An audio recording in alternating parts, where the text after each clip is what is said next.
this draft. Because I believe in the rulings, the higher seed gets the choice of sides first, which means now that it would be ST's time to choose who gets to go where. Right. So that means that ST have decided they want to be on the red side. Banning away Zill from MONORI BACON. They did ban that one last time, I believe. And there's the Zediel actually getting banned. So Violet is open. Do MONORI BACON first pick it, or are they going to leave it open for ST? It's too dangerous to let ST pick up Violet. We saw what happened when they got their hands on it yesterday. If I'm MONORI BACON, even if it might not be the most efficient pick because our players might not play it as much, you have to take it away to deny ST, but they're going to lock in the Zuka instead. I'm expecting a first pick Violet coming out from ST. Yeah, that would make sense. Zuka wasn't really effective last game. I mean, he was just getting completely shut down in that off lane. And that was due in part to Ryoma's presence in the lane. I feel as though they're hoping that by banning the Ryoma, they open up Zuka to do a little bit more. But there are other options to shut down Zuka. Exactly. There's the Violet getting locked in, and the Arduin being hovered, and they're just going to lock that one in as well. They really put their stock in that one. But now you're looking at MONORI BACON and thinking, what else are you going to pick up? I mean, you've got the Ormar and the Malok. You can't give them Joker. If you give Ting Joker again, or you give Joker over to the side of ST, they're just going to run that composition from day 2, and I would expect the game to be over unless there's some miracle in which MONORI BACON go. I don't often say lost at pick ban phase or lost at draft, but this is one of those situations where it could be, because we know what Samsung could do with this composition. And this is the thing as well, ST last game, they didn't even run a mage in that mid lane. They let them take Raz, and then they played that Fennec. Now they can play that Violet in the mid lane, and try and go for something else, but it's going to be Raz and Lubu. Okay, so they take Lubu as well, which is one of the ways they deal with Zuka. Having Lubu on their side makes Zuka a little bit more of a threat in that off role. The question is how much pressure they can exert onto him, because if you put something like Airy into a Zuka lane, Zuka will win that lane. But now they're going for the double marksman, potentially with Yawn, so they got even more range with that one. But I think the way they're doing their draft at the moment, they're putting a lot on earnest on Zuka being able to have some high impact in this game, because it feels as though they're picking certain things to go against him. I don't think the Yawn or the Wukong is serious here. I think they're going to change it up, and I think they're going to go for something like the Slims, Well, it was banned away in the first game. Slims or Morin was banned away against them, so the double marksman's still alive, very much so. And the Airy, I think that's a serious look. Well, they haven't really messed around with that or changed that around, whereas the Yawn, I think the Yawn could have been a serious pick for them. I think that you can make Yawn work. You've got to remember he's got CC, he's got range, he's got a barrage that goes over the field of battle, and of course you can get those long-range snipes in. So it is an option, considering that you're going to be putting most of the responsibility of that marksman role onto Violet, but you got to say Slims brings a aspect Violet doesn't, which is that tank shredding ability that you want to have in there in case they go hard on the resistances in their final ban phase. Final pick phase, sorry. Looking to pick it up, they're hovering Ormar here, which is one of those sort of frontline engagey tanks.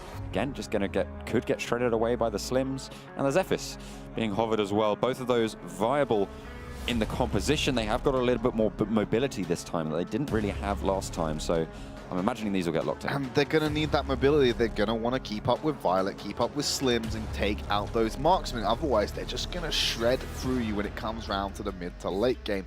But even then, when ST play this double marksman composition, they're rotating their long-range damage around the map and taking these objectives earlier than you would expect them to be able to, because they're just forcing MONORI BACON to be pulled every single direction around the map. Yeah, it's interesting that we do see so many marksmanless comps. I mean, I'm a big fan of, you have your front line. Valheim main. I mean, yeah. Valheim main, by the way. Valheim main, by the way. There's a reason I commentate this game and not play it. It's because I'm not the most mechanically gifted man in the world, but I know what I'm doing when it comes to strategy. I'd be interested to see if they run the Chalgnar, because they'll probably put that in. Like, they can run Chalgnar in a supportive role. That's what the game designed him as. Yeah. But we've seen it in the previous quarterfinals where they're running it as a mid lane mage almost. But no, they're going to lock in that feign, so they're going to bring that disengage to stop what should be the dive coming out from MONORI BACON. I think it's an excellent pickup to bring in here. Looks like they might be putting. I'm surprised if Lover goes for that top lane. I think they might put the Airy onto Lover and leave Ting on the Thane, maybe. But no, they are just going to swap it up.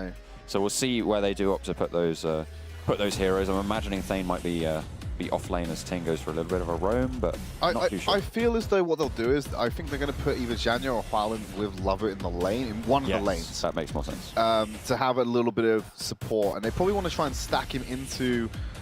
I would say they'd actually run him topside on the side of Spirit Sentinel and Darkslayer first, because we see a lot of teams, the way they handle the 2-minute phase with the Abyssal Dragon is to secure Sentinel and rush down to Abyssal. And I think you want to have already established the duo lane, or your prominent duo lane, near your primary objective in the early game. So I imagine we'll see... I think, honestly, they'll allow Slims to go into jungle. I think they might give Violet a camp to kick things off and send her into the lane with Thane. Maybe, potentially. What I think also might happen is that if they put Slims on the side of the buff they want to keep giving him in that lane, he'll just, you know, rotate down and pick up the buff, pick up the side creep as well, and just supplement his income. I mean, we saw the Fennec do it last time in the mid lane, where he just take those side camps and just continuously gain that advantage, and that really snowballed them. Yeah. But we are going to get underway with game number 2. ST have the lead 1-0 with a convincing win in the first game. MONORI Bacon, they need to put their best foot forwards here and take the rest of these games, otherwise they will be dropping out now. So MONORI Bacon going for the invade on to the Might Golem. Lover's going to kick that off, just aggro it, pull it away. And Violet, she's picking up that Sage Golem buff on the other side of the map. And Zephyrus is going to get a Might buff for himself. Yeah, so Violet will be starting off in that lane, with the... Oh no, potentially not. No, Violet will be in the mid lane. Arduin will rotate down to be with that Aerie in the lane. So again, Hualin just playing in that mid lane, but also taking the majority of the jungle. Slims being in the side lane over towards the Might buff side of the map. 3 players already rotating up there, and they caught out Lover straight away. That's a lot of damage going through. The knockbacks are just too strong. CC comes out, and it is Raz to pick the first kill. So extremely aggressive moves from MONORI Bacon, never quite retreated from that topside jungle. They capitalized on Lover being a little bit out of position with the free man, and now look, they're going in on the Violet. Trying to push it in. 3 people trying to find Violet near that Might Golem. The Might Golem does go over. Will be on 007X, on the Zephyrus. They just have to fall back and give over that side of the jungle. Scott rotating up to try and back up that mid lane, because of course MONORI Bacon with 3 or 4 players up there, they don't want to be sort of caught unawares. And yet again, it's a bad news bear situation for Zuka. He's going into a 2v1 lane, and they've got a range advantage on the side of ST. MONORI Bacon going to start up the Spirit Sentinel. Hualin can get a steal here with the range. And there they go over the top. It is going to be the engage around the back of the Spirit Sentinel, but Lover is going to be the first player to be caught out, and again he goes down. This time it's Remix to do so. And ST just have to disengage once more, but the Abyssal Dragon is available and on the cards. I have to say though, both punishes down for MONORI Bacon right now. Triple punish up for ST. But no one's in the range for it. It's too risky to send a solo person into this situation. You have to hand it over to MONORI Bacon. I'm starting to see why we don't see Lover on more defensive picks. He needs to be on an off-roll split push roll, because I think he's used to being able to dive into the fray and have more impact in these fights. He keeps getting caught out isolated by mispositioning, but he doesn't have necessarily the tools he would do on a more hybrid damage resistance pick that he does do on Thane. So interesting to see that Lover's been transitioned into a more supportive role. We haven't seen it before in this tournament so far. It's not looking so good for him at the moment, and I'm starting to think you might not want to put him on a defensive pick like that again. Well, remains to be seen. It's early days yet still, but the gold lead's starting to open up. 7.5k to ST's 6.5. Still trying to put that pressure in the jungle. This is something they didn't do in the first game. They're really starting to sort of go for these invades a lot more. Yeah, so they're keeping Ormar and the majority of their team on the top side of the map at the moment, only leaving Lubu to lane against Aerie. And knowing that there's so many members missing on the map, it has to put the concern into Zhanyo's head that he might be about to get dived. So you can see he's playing so close underneath that turret at the risk that 4 members are just going to pop out and decimate him. Don't think it's the dive you want to go for versus 3. Remix has to dash away. Down to very low health Moss there as well. Just providing that safety net. ST back them off that aggression, but they instead go for the aggression in the mid lane, and wow, that's a burst of damage. Raz picks up the kill on towards Ting, And that is going to be another kill and potentially the Spirit Sentinel going over to MONORI BACON. Because of all the consistent losses they've been having around the map, Fang getting taken down, Airy getting taken down, they're not having the control in these lanes to be able to begin these early rotations we see from ST and start taking these objectives down. They're constantly being put on the back foot. Oh no, Lover getting jumped on again. They're going to go for the dive this time, but again, they just cannot finish it off. Lover just slightly too tanky, and under the turret, you don't want to be going for it. But ST finally find a catch. Not able to capitalize though, as Shuri and 007X both just get away scot-free. As I'm saying, with all the Scott is free, but with all the. Do you mean Scud? No, it means Scott as in ST Scott, the player in the game. He's free away from danger. Yeah. Okay, but as I was saying about this thing, because they've all been losing around the map, they haven't had the lane control, and they've not been able to dictate the flow of the game, whereas MONORI BACON are able to do that, so they're not getting these double marksman map movements that are letting them take the objectives at this present time. And MONORI BACON, they secure the Abyssal Dragon, and they get themselves a little bit of a gold lead beyond what they already had. Yeah, that's the second Abyssal Dragon now on the card. Sherry trying to jump on towards Ting. There's the ultimate being popped, trying to get the damage down, but they just both disengage. ST camping up towards the top side now. They're just trying to scout out where the positioning of ST is going. They know no one's in the top lane at the moment. Zuka's going to check the bushes just to guarantee that. So they know they've got a couple of people missing. They're going to assume either jungle farming or a gank incoming. Because Orma hasn't caught anyone transitioning through that topside jungle into the mid. They assume they're in the jungle camps, which means he's going to come back up to the top lane and try and catch him out there. We'll spot out Lover. We'll try and go for the CC. Zuka jumps in as well. Here's 007 for the backup as well. Zhanyo trying to jump away. Lover still relatively tanky, but Zuka comes in from the sidelines, tries to get the poke down, but it's not going to land. And they just back off yet again.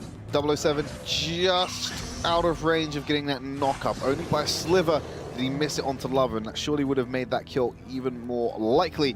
Lover's able to get out of that one using the dash. They're still sticking around the top side of the map. It's that Spirit Sentinel going to be an option. One in the bot lane between Shuri and Ting. Will just sort of be disengaged yet again. They pick up the Spirit Sentinel, and ST, they're just holding under this turret, very disciplined. There's no time has MONORI BACON been able to sort of catch them out. Apart from that first time, they learnt their lesson beautifully though, and ST are playing nice and passive. But MONORI BACON doing the opposite, trying to invade on that jungle yet again. Oh. They're at risk of being collapsed on. There's a man advantage in the favor of ST. They're going to go for the fight. Lover on the backline trying to CC out Remix. The rest of his team rolling in, and here's Hualin with the damage. Razlo as well. Zhanyo trying to fight off 007X, but the CC is going to, just miss as he dashes out of the way, but it's not going to matter. The damage is strong, and Scott picks up the kill. So Ting's going to take the tower on the bot side, but look in the mid lane. MONORI BACON taking out Lover and looking for that mid lane tower. They're going to back off though, because they know there's still a plot presence in the top side of the map. Possibly rotate round to the Abyssal Dragon, but I think that's too much of a risk at the moment with all the pressure being exerted on the map. Hualin just rotating up to the top side, and this is where ST shine. Their map rotations, and the fact that Ting can just sort of get out of there as well with the root and the runaway, the shield's just going to save them. And there's the third rotation. They've just taken all three outer turrets in one fell swoop based on those rotations alone. And the half of the health in the bottom inner tower, which I'm sure Ting is going to keep hammering. And that minion wave as well. Yeah, you got the minion wave working on it at the moment. MONORI BACON, they're going to go for the Abyssal Dragon. I don't think Lubu and Orma can do this fast enough for them to not realize it's happening. So now ST are going to look for a fight. Lubu does have the punish, but so do ST. Only Zhanyo has it up though, so the fact that he's in the top lane could be a little bit of a dissuader, but they are just going to back off nonetheless. Well, that's advantageous for them because all they've done is they've stopped MONORI BACON from going to get it violent. Onto Hualin, 007 tries to find a pick, but there's two players to back him up. He's just going to be able to run out of the way, but the back line is going to get jumped on by Remix. Misses the stun. Oh, he does miss the stun, and MONORI BACON are just going to get burst out. Zhanyo picks up the kill, and that double marksman comp in the extended team fight just so powerful. So they started off nicely, they saw Violet isolated in the bush. Zephyrus goes in with the initiation, but then she gets the assistance from Fane. That's what he's there to do, protect Violet, keep her alive. And now, after winning that team fight, looking to get that mid-inner tower, and surely the Abyssal Dragon will follow. I'm sure he did get that bot lane turret, but, you know, an inner for an outer, it's really not an even trade there. He gets spotted by Fane here. Yeah, they're going to stop the Abyssal Dragon, go for the collapse onto Shuri. Yeah, he is in a lot of trouble. 4 players bearing down, even with the lifesteal from your ultimate. That's going to be Lover slamming the sword. Janjo needs to be careful. Oh, he's going to get caught as well. So they do trade it back across the map, but the Abyssal Dragon will go over to ST, and now they have the gold lead as well. But they're going to start the Darkslayer up. Oh no, this is a massive play coming out from MONORI BACON. ST need to be very careful. Half HP already on the Darkslayer. They're rotating out as fast as they can, but it's not going to be in time. ST Lover trying to find the knock-up. No, he's not going to go for it as they try and turn, but here come the troops. They're going to roll in. It's going to be a kill going over to Hualin to trade it back, but the Darkslayer is over already, and MONORI BACON have a massive play. Ting trying to keep that pressure in the bot. That is going to allow the damage reduction. The turret could go down, but Ting spots out Lubu, backs off. Lubu and Ormar. Yeah, Ormar wasn't really the problem there, though. He would have gone for the turret there. Very true. He's caught up in the jungle with Scott at his back. He's going to try and get out of there, but 4 players are going to mean that you go down. Moss picks up the kill. Scott is running away as far as he can, but it's not going to be far enough as Raz just pursues relentlessly. Ting, though, still over on the Might Golem, invading aggressively. Ormar trying to cancel that out, but the Darkslayer buff just pushing them in the mid lane. Yeah, going really heavy on this one. They're trying to cut off Ting because they know she's going to retreat into the bottom side, and I think Ting's conscious of that. But because they're putting so much attention in the mid, she's just going to rotate bot and keep the pressure up there. She can't stay there too long because there's 5 members of Men B in the mid lane. Lover jumping in, trying to get the knock up. Janyo dealing the damage, but Lover will go down. The turret falls as well. Remix very low, pops the heal to stay alive. Hualin now weighing into the fight. There's the stun on Shuri. He could go down. There's Ting on the back line. Stuns up Moss as well. Now it's Hualin dealing the damage on the front, rolling in. Moss is not long for this world and falls off. That's 2 kills going over to ST as they back them off. The inner high ground turret is saved. And Ting primed that wave perfectly in bot lane before he went up top. He managed to get it so it was either stationary, he stopped the D-push, or he's ended up getting it so it builds momentum to go towards the tower. If there were more members of the team from ST alive, they would have straight rotated to that bot lane and started working on the high ground tower. Here goes the Abyssal. Lost a couple of them. Yeah, this should be Hualin being able to solo this out, I believe, at this stage in the game. Yeah, just going to start it up. MONORI BACON nowhere to be seen. That scout as well in the MONORI BACON jungle will just mean they're so confident in doing this. But Ting could get caught up versus 3 players invading onto the jungle. But the mobility is strong enough to get him out of there. Not quite a celebrity, but he certainly is out. Nice UK reference that no one from Europe will get. Start talking in a Geordie accent. Give it some time. Getting caught out, though, in the mid lane brush. Moss just disengages that fight. And now what looked like MONORI BACON taking this game away when they got that Darkslayer buff has now been stagnated by ST's just map presence and able to turn around these team fights, knowing that the Darkslayer buff was out of commission. It's all about the turret Ting, though, as the pressure in the side lanes mount. The top lane now is the focus of the aggression. Remix waiting in the wings as well. He's hiding out of vision, waiting for that wave, and then he's going to strike, but Remix... Oh no, MONORI setting BACON, a trap. They're collapsing, but Ting is in the lane, going to be able to dash out the turret, not quite finding the aggro, dashes through, the ultimate getting popped as well, and just giving them the old run around, trying to get out of there, but it's a real Look how much time challenge. he's buying so for these waves to be pushed by ST. Oh no, he's going to be able to get into the brush, the damage is finally going to be able to close out. 007X will find that one, but Slim's in the top lane is going to start the push over there. That's a lot of time, though, wasted by MONORI BACON, as ST do start to push in their waves. Now they're sticking around the top for that Spirit Sentinel. Get that buffer. Shuri and Scott going head-to-head. Yeah, Scott, though, just going to be able to dash away. Lover in the mid lane, though, could be caught out a little bit. Ormar trying to continue that fight. Not enough damage, really, on either side to do much more than sort of shout at each other. Oh, Janyo. Janyo could get caught out on the turret, but a nice jump away underneath the turret means that they have to work a little bit harder. Unfortunately, it isn't going to be quite enough, but here comes Hualin. If Lover can survive for a little bit longer, could be in with some backup. There's the heal to try and keep him alive. 007X will get rolling back as well. Hualin, they're jumping on him. Here's Charlie in the back line, and they're going to continue to roll on through the ST members. Here's Ting trying to come in, pop the ultimate. What are you going to be able to find? Is it going to be a kill, or is it just going to be your end? And it's Marks. Marks to pick that one up, and MONORI BACON convincingly aced them. That's a clean ace, and that could actually be the game. They've got the wave at the moment. 10 seconds left on Janyo. They could take the core if they are fast enough, but they're low HP bars. It's so risky. If Zhanyo gets a long-range stun and bursts down any of these players, it could be a quick turnaround, but I think they're going to go for it. Moss jumps onto the core. He can't do it. Zhanyo has so much damage to pump out, but they're just going to turn on him, burst him down, and that's going to be it. MONORI Bacon once more even us up in these series, and it seems no one can get a 2-0 today. No one can get a 2-0 yet. That's fair enough. But Bacon Time hit 12 on the clock, and they take themselves that victory in Game 2, forcing out the third game. And all that hype and all that big talk we were given about the double marksman composition, how they got Violet on their team, along with something like Slims, and ST lose the game. Unfortunate. I mean, the Joker was available. They could have gone for that instead of the Slims, because of course Slims shines really in the jungle position, but they were playing him much more in a